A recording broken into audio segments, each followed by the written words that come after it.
दौड़ा पड़ता पिया जी।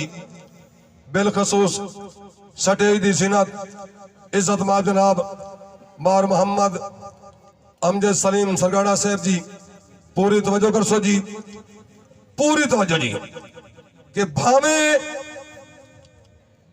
जेडे यार चलाक पे होवन कदी गिदड़ सदैंदे शी नहीं।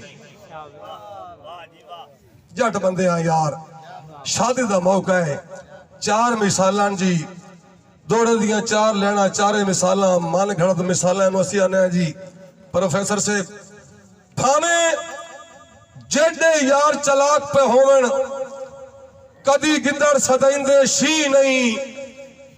बूटा झिझण दा जेडा ही वध जावे ओ बनदा कतल शरी नहीं।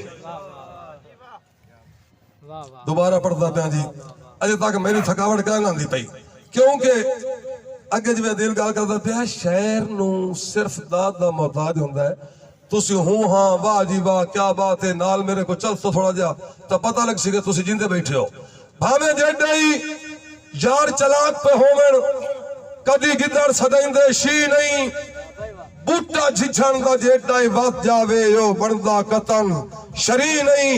और उत्तू बासत ना मंजूरियां होवेन, उत्तू बासत ना मंजूरियां होवेन ता लीरू साड़िया पीछे हट जा बचपन आमी एक बारी उत्तू बासत ना मंजूरियां होवेन ता लीरू साड़िया वसदे मी नहीं। भावे सारी उम्र मसीत च रहे बेईमान दी बैदी नी नहीं।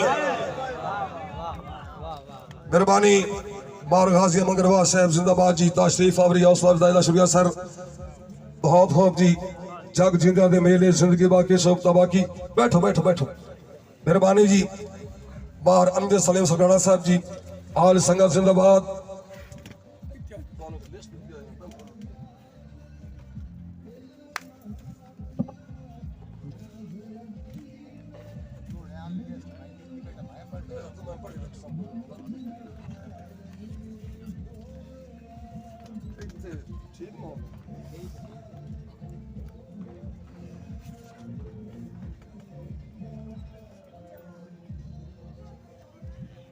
जी बिस्मिल्लाह जी खान इजाज खान बलोच साहब जी साथ बिस्मिल्लाह खुश आमदीद। भावे सारी उम्र मसीत च रहे बेईमान दी बजदी नी नहीं। बार गाजी मगरबा साहब दौड़ा वत पड़दा पिया जी।